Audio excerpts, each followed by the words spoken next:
Hello everyone मैं सिम्पी आपनालोक सकलोके पुनरबार स्वागतम जनाइछु मोर eighty नतुन भिडिओले आशा करूँ सकलो भाले आछे आरु आजि मैं भाबिछु एटा माने केक बनाम बुली आरु केकटो माने मेरिगोल्ड बिस्कुटेरे बनाओ बुली भाबिछु आरु आपनालोकर आगतो भाबिलु शेयार करि दिउ केनेকৈ बनालु की दिलु तेन्ते आपनालोके भिडिओটো আজি চাই থাকিব হেখলৈকে আৰু আপোনালোকেও বনাই খাব পাৰিব একেবাৰে সিম্পল আৰু একেবাৰে সহজ হয় আৰু মানে বহুত বেছি টেস্টি হয় আপোনালোকে ট্ৰাই কৰি চাব আৰু এইকেইদিন আপোনালোকৰ ফালে গৰমটো কেনেকুৱা পৰিছে আমাৰ এইফালেতো একেবাৰে থাকিব নোৱাৰা অৱস্থা একেবাৰে টিকা ফটা ৰ'দ আৰু বহুত বেছি গৰম আৰু এইকেইদিন এটা কথা মানে কাৰেণ্টটো আমাৰ বহুত ডিস্টাৰ্ব দিছে একেবাৰে থাকিব মানে ভিতৰত থাকিব নোৱাৰা কৰি পেলাইছে বাহিৰত ৰাতি 9-10টা লৈকে বাহিৰত ওলাই থাকিব লগা হয় কাৰেণ্টটো নাহে আৰু এতিয়া বলক তেন্তে বনাই লওঁ কেকটো কেনেকৈনো বনালো কি কৰিলো আপোনালোকে চাই থাকিব হেখলৈকে আৰু এটা কথা আপোনালোকে যদি মোৰ চেনেলটো এতিয়া সাবস্ক্ৰাইব কৰা নাই তেনে প্লিজ মোৰ চেনেলটো সাবস্ক্ৰাইব কৰি দিব আপোনালোকে সাপোৰ্ট কৰিব মৰম কৰিব যাতে মই আপোনালোকৰ আগলৈ আৰু ভাল ভিডিও আগবঢ়াই আনিব পাৰো আৰু মোৰ ভিডিওবিলাক চাব লাইক কৰিব শেয়াৰ কৰিব আৰু কেনেকুৱা পালে বেয়া পালেও ভাল পালেও মানে কমেন্ট কৰি জনাব কেনেকুৱা পালে কেকটো বনাবৰ কাৰণে আৰম্ভ কৰাৰ আগতে ভাবিছো মাটি কঁঠাল মায়ে কাটিছিলে ভাবিলো মাটি কঁঠাল কেপিস খাই লওঁ আৰু মই মানে এনেকৈ সৰুকৈ মাটি কঁঠাল কেপিস কাটি লৈ ইয়াত নিমখ আৰু জলকীয়া দি এনেকৈ খাই ভাল পাওঁ বেছি আপোনালোকে কমেন্ট কৰি জনাবচোন কেনেকৈ খাই ভাল পায় মোৰ নিচিনা খাই ভাল পায় নেকি আৰু মানে মোৰ মাটি কঁঠাল একেবাৰে বহুত ফেভাৰিট হয় বহুত ভাল লাগে খাই এতিয়া এই কেপিস খাই লওঁ নিমখ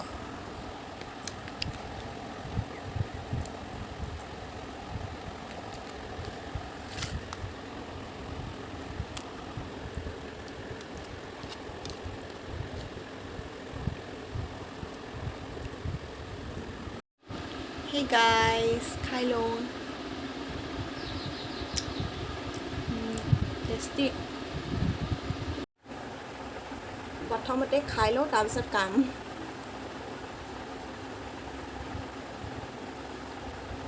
একদম বহুত বেছি মিঠা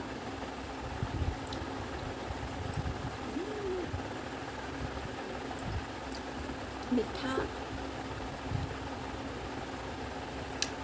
Hey guys, খাই দিলো মাটি কঁঠালটো অকলে জলকীয়াটো খাই দিলো যে বিৰাট বেছি পুৰিছে মানে বহুত পুৰিছে আৰু যে বহুত দিনৰ মূৰত খাইছিলো যে সেই কাৰণে চাগে বিৰাট ভাল লাগিছিল একদম বহুত মিঠা একদম মজা লাগিলে খাই আৰু এতিয়া বলক তেন্তে কেকটো বনাবৰ কাৰণে আৰম্ভ কৰো একদম গৰম যে বনাবলৈ মনে যোৱা নাই মানে তথাপিও উপায় নাই আৰু বনাও বলক চাই থাকিব দেই আপোনালোকে কেকটো বনাবৰ কাৰণে লৈছো গাখীৰ পেকেট ইলাচি 4টা চেনি কফি বেকিং পাউডাৰ আৰু লৈছো 1 পেকেট মেৰিগোল্ড বিস্কুট চেনিখিনি আৰু ইলাচি কেইটা মই মিক্সিৰ বাটিটোতে লৈ প্ৰথমে গুৰি কৰি লম চেনিখিনি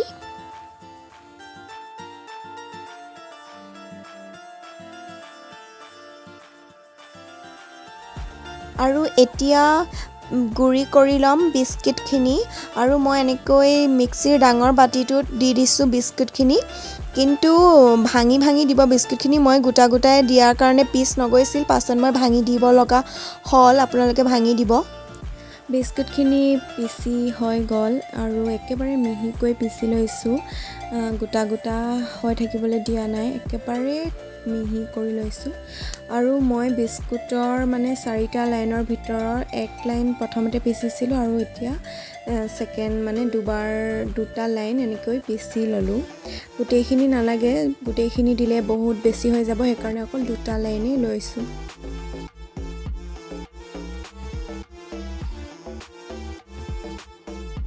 এতিয়া ইয়াত পিছি লোৱা কেইচামুচমান চেনি এড কৰি দিছো চেনি আপোনালোকৰ নিজৰ সোৱাদ অনুসৰি দিব মানে কিমানটো মিঠা খাই আপোনালোকে ভাল পায় মই বেছি মিঠা দিয়া নাই যিহেতু বিস্কুটটো অলৰেডি মিঠাই হয় সেইকাৰণে অকনমান মানে অলপ মিঠা দিছো আৰু চেনিখিনি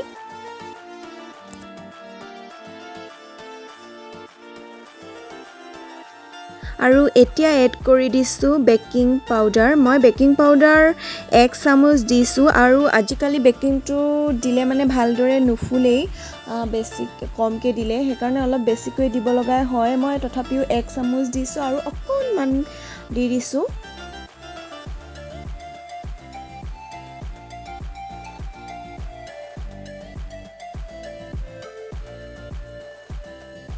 আৰু এতিয়া মই দিছোঁ অকণমান কফিটো একেবাৰে অপশ্যনেল হয়, আপোনালোকে যদি দিব বিচাৰে, যদি ঘৰত থাকে তেন্তে দিব, আৰু যদি দিব নিবিচাৰে, ঘৰত নাথাকে তেন্তে নিদিলেও হয়। মই এনেই থকাৰ কাৰণে অকণমান ফ্লেভাৰটোৰ কাৰণে দি দিছিলোঁ।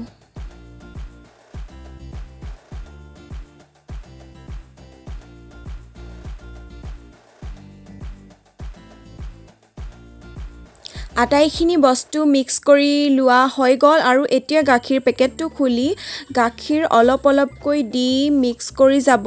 গোটেইখিনি একেবাৰে দি নিদিব, কাৰণ কম হ'বও পাৰে বেছি হ'বও পাৰে, গম নাপাব যিহেতু একেবাৰে দি দিলে।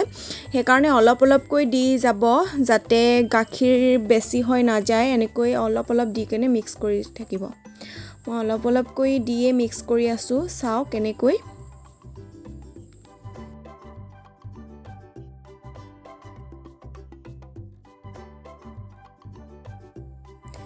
এয়া মই গোটেইখিনি ধুনীয়াকৈ গাখীৰখিনি অলপ অলপকৈ দি মিক্স কৰি ল'লোঁ আৰু গাখীৰ পেকেটটো মোৰ গোটেইটোৰে দৰকাৰ হ'ল। কিছুমানৰ যদি কমকৈ লয় তেন্তে ব্যৱহাৰ নহ'ব চাগে, দৰকাৰ নহ'ব গোটেইখিনি, আৰু যদি বেছিকৈ লয় তেন্তে আৰু গাখীৰ দৰকাৰ হ'ব। মোৰ কিন্তু অলপো কমো নহ'ল অলপো বেছিও নহ'ল, চাওক কিমান ধুনীয়াকৈ হ'ল। কেক বনোৱা বাতিটোৰ চাৰিওফালে মই এনেকৈ ঘি লগাই লৈছোঁ, যিহেতু মোৰ ওচৰত ৰিফাইন তেল নাই। আপোনালোকে ইচ্ছা কৰিলে ৰিফাইন তেল ব্যৱহাৰ কৰিব পাৰে, ঘি ব্যৱহাৰ নকৰিলেও হয়। মোৰ ওচৰত নাই কাৰণে মই ঘিয়ে ব্যৱহাৰ কৰি দিছোঁ। আৰু তাৰ পাছতে অলপ ময়দা দি চাৰিওকাষে মানে ভালদৰে লগাই লৈছোঁ চবতে। কেকটো পিছত মানে এৰুৱাবৰ কাৰণে সহজ হৈ পৰে, সেইকাৰণে লগাই লৈছোঁ। আৰু তাৰ পাছতে মই এখন ৰাউণ্ডকৈ কাগজ কাটি লৈ তাত পাৰি দিছোঁ কেকটো দেৰি নাযাবৰ কাৰণে। আপোনালোকে মানে ইচ্ছা কৰিলে ব্যৱহাৰ কৰিব কাগজখন, আৰু যদি দেৰি নাযায় মানে ভাবিছে দেৰি নাযায় তেন্তে আপোনালোকে ব্যৱহাৰ নকৰিলেও হ'ব। এতিয়া কেক বনোৱা বাতিটোত বিস্কুটৰ মিক্সচাৰখিনি আটাইখিনি এনেকৈ দি দিছোঁ আৰু তাৰ পাছতে অভেনত ভৰাই দিম। আপোনালোকে ইচ্ছা কৰিলে কেৰাহীটো বনাব পাৰে, যিসকলৰ ঘৰত মানে অভেন নাই তেওঁলোকে কেৰাহীটো বনাব পাৰে। মই নেক্সট ভিডিঅ'ত আপোনালোকক দেখাম কেৰাহীত কেনেকৈ কেক বনায়। এতিয়া মই অভেনতে বনাইছোঁ।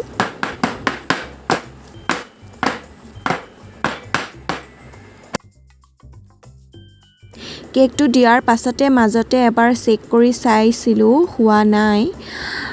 আৰু এয়া মোৰ কেক ৰেডি। ইমান ধুনীয়া হৈছে চাওকচোন।